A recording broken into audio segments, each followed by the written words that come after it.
welcome back. I will be reading a Ticci Toby next reader. Okay, let's go. You sighed as you walked down the street of the small town you lived in. It was the middle of the night, and your father forced you to get out of bed and get more beer at the store. You exhaled, annoyed. You didn't want to get out of bed and get him more alcohol, but you did it anyway, because you didn't want to get in trouble. You're a 17-year-old. You were 17-year-old and started dealing with this after you turned 10. 10? What the fuck? That was when your mother died. Oh, shit, that just took a turn. Okay. When it happened, but soon after he had to get mad at everything and took his anger out on you. Go to a therapist. Shit. You also had a 7-year-old brother named Leo. He was born a year after your mother died. Your father didn't abuse him as much as he did you, but Leo did get yelled at a lot. When he was getting yelled at, he was being ignored. Okay. Since he was ignored so much, you had taken him to school. Damn, I'm already acting like a parent at 17 years old. Shit, me, that's y'all. That's fuck this both of us. Shit. Rosa, you taken him to school, but you had to buy his everyday needs. And you fed him. Fed him. But you didn't, but don't get me wrong, you loved your little brother very much. It was quite protective of him. Yeah, no shit, he was getting abused too.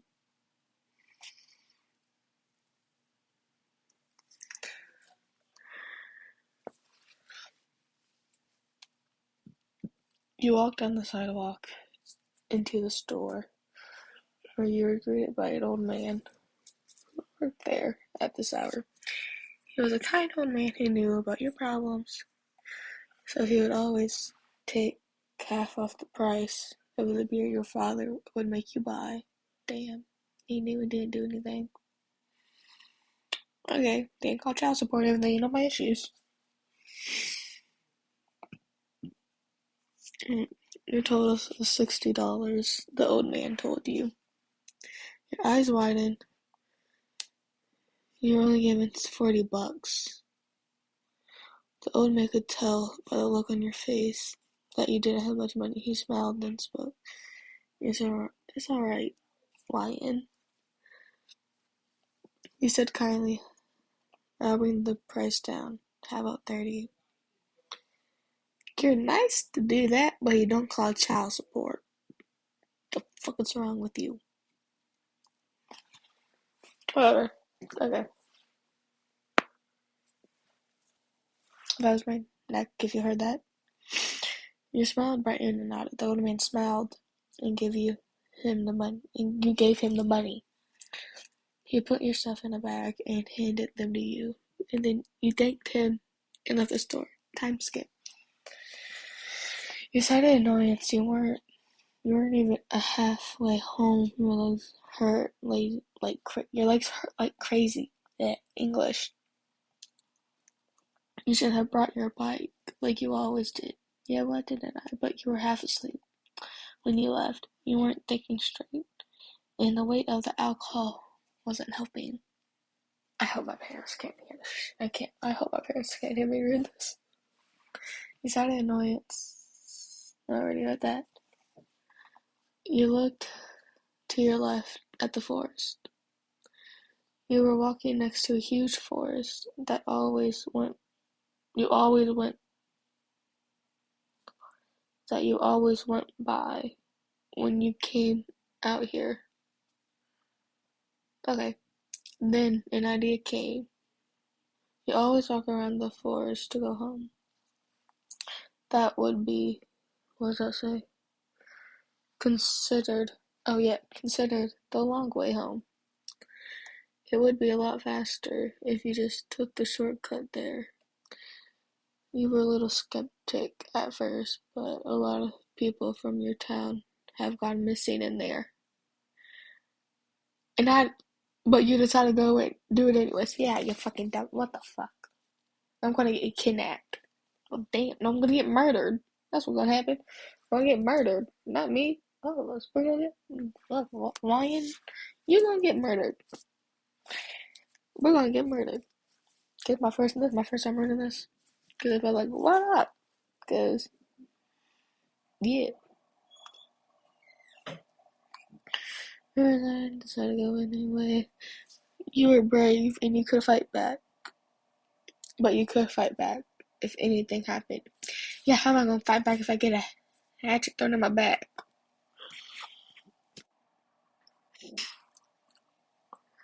But you also had to get home. Your father hates it when you take a long time. You took out your phone and turned on the flashlight app, then ran in. What the fuck? If he hates going home, why am I going the long way? Whatever. The woods were extremely creepy. You had been walking for a long time. You had no idea where you were, and nothing looked familiar. You then realized you were lost. Yeah, no shit, I'm lost. I'm in a giant forest. When I say I mean we.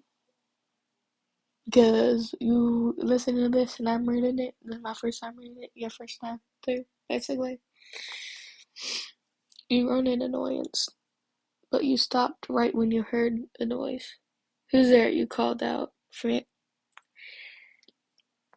How long is... Oh, I'm almost done with this chapter. Frantically, frantically looking around.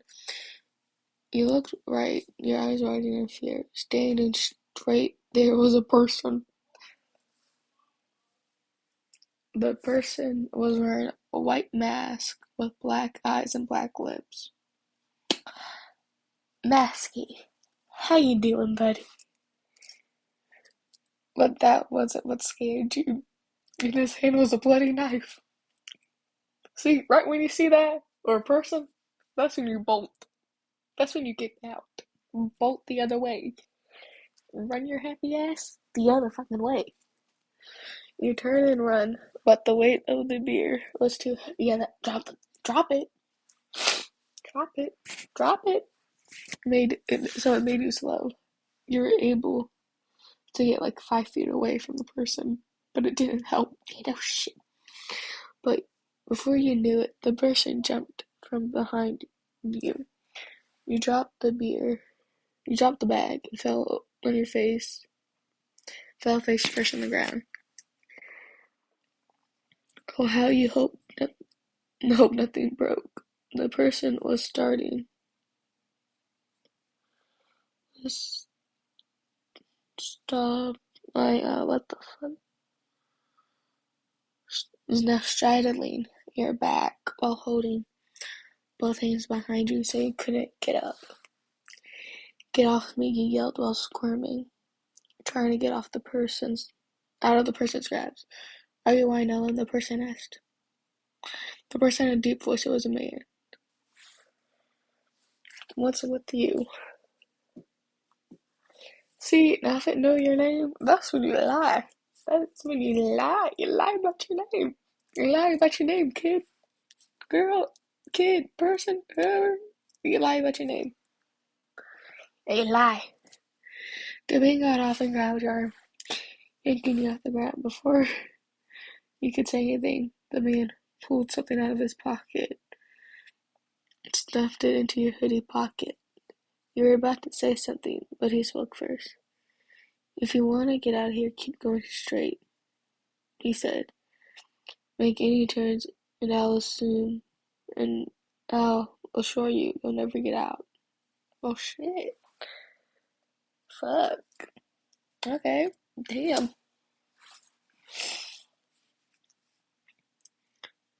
With that, he off the first took off the opposite way he told you to go.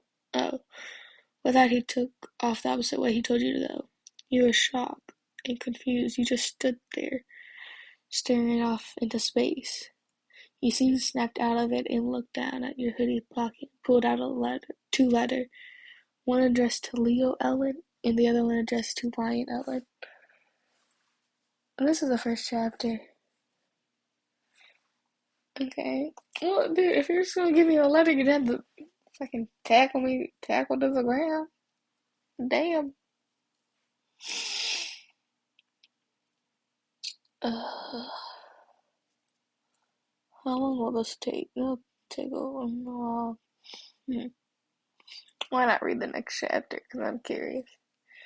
Chapter 2. Another Strange Boy. Also strange boys.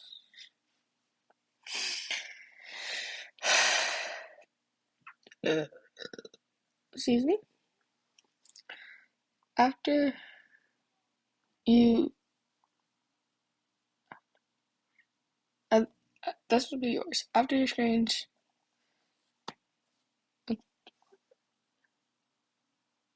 encounter with the masked man, you got home as fast as you could.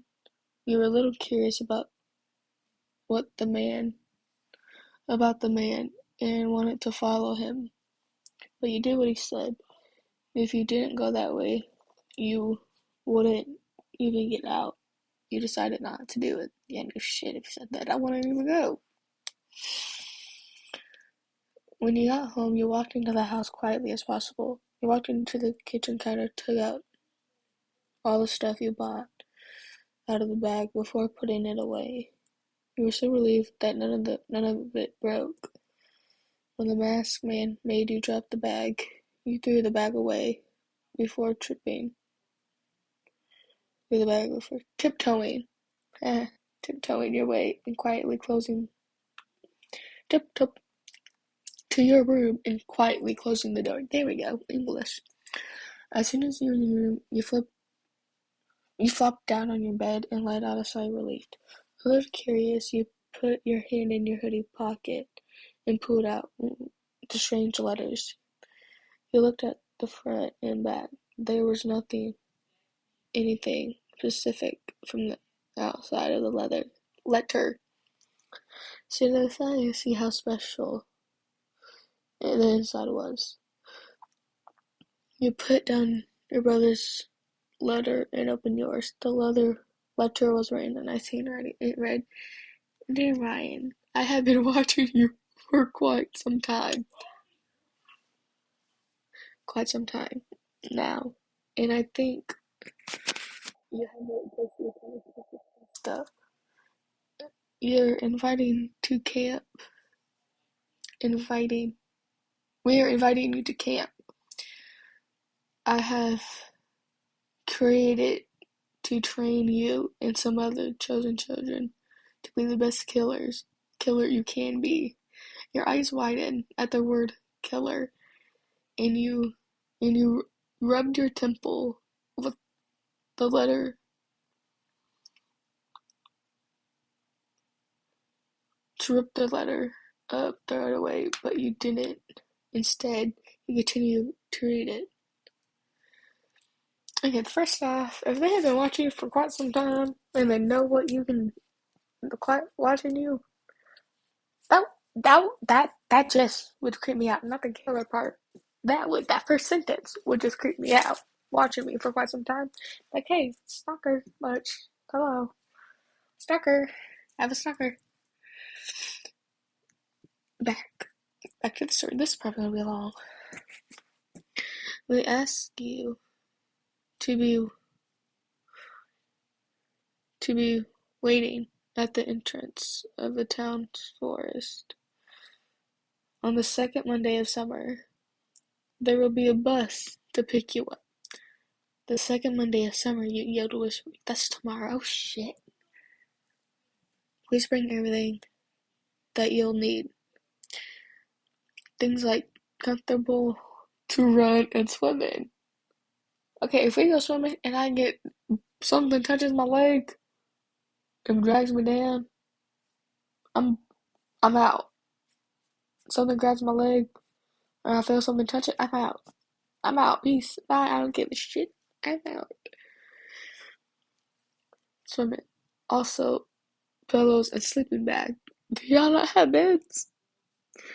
One thing, I may ask you not to bring your cell phone. You won't. You won't need anybody. You won't need. We do not need anyone to call you. Wait, no, no. We do not need anybody calling anybody and telling them about what you're doing. That's all. I hope to see you there, Slenderman. P.S. If you don't come, we will kill you. You'll be killed. Oh shit. So you have no choice but to go. First off, no choice but to go. Okay.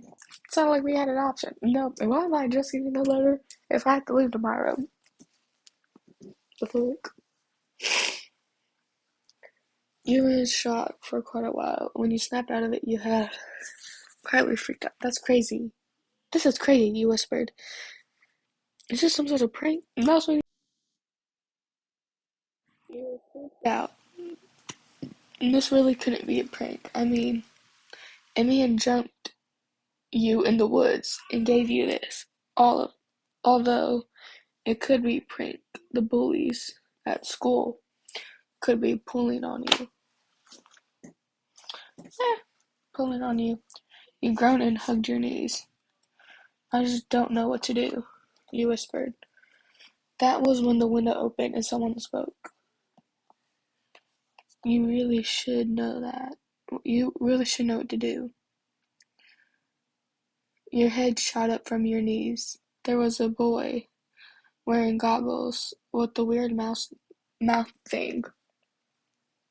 It had a bloody hatchet hanging from his belt, standing in front of you. You stood there, shook, and started to scoot away, but ended up falling off your bed.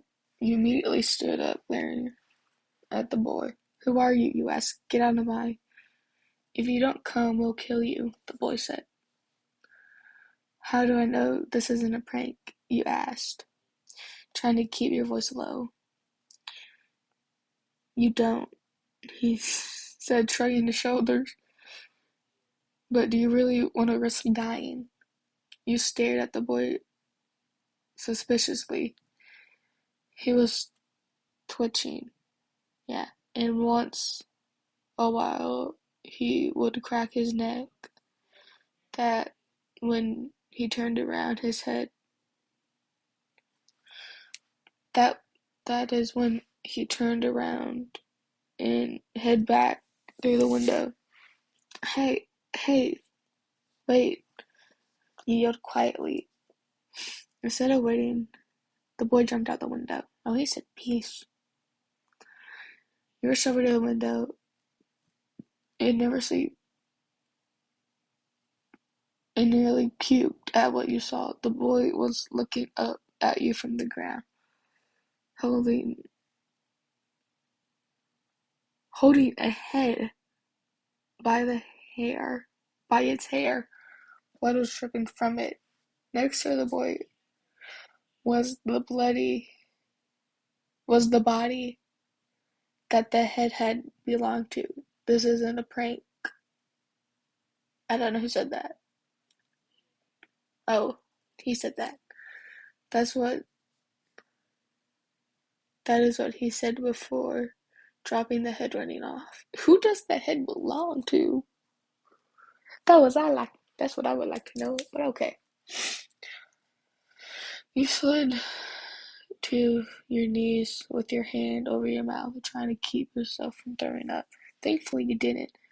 When you were sure you were okay, you got up and ran over to close it to your closet. You grabbed your favorite color backpack, threw it on your bed after that. You grabbed all the things the letter said, asked you to bring. Clothes, pajamas, swimsuit, flashlight, some snacks you had stashed in your closet. Sleeping bag and a pillow. Bitch, I'll be bringing like 2 pillows. Because I'll probably be like 3 pillows actually. And some blankets. Cause man, I love my blankets. After you grabbed everything you believe you could use at the bazaar camp, you zipped up your bag and ran to the door. Before opening it, you quietly looked at your room. At the favorite animal plushie on your bed, you quickly grabbed it. It was a stuffed animal that your mom gave you before she died. Hold on, what about my brother? After that, you quietly ran to your little brother's room and started packing all the stuff he needed. You made sure to read his letter just in case something was different, but there wasn't. Soon after you were done packing everything, your brother woke up. Ryan, what are you doing? He asked, rubbing his eyes. Leo, there's no time to explain. We have to go, you said, pulling him out of the bed. I don't understand, he said, as you threw him a shirt and a pair of pants. I'll explain on the way, but right now we need to hurry up. Please get dressed quickly. Leo did what he was told and got dressed. Wally snuck into the kitchen and grabbed him a few snacks. After that, he snuck out. And the great thing was that you did it. That you great thing was you did it without no one noticing you. Okay, so that's it. That's it now. So that's it for today. I will most likely be reading chapter 3 tomorrow.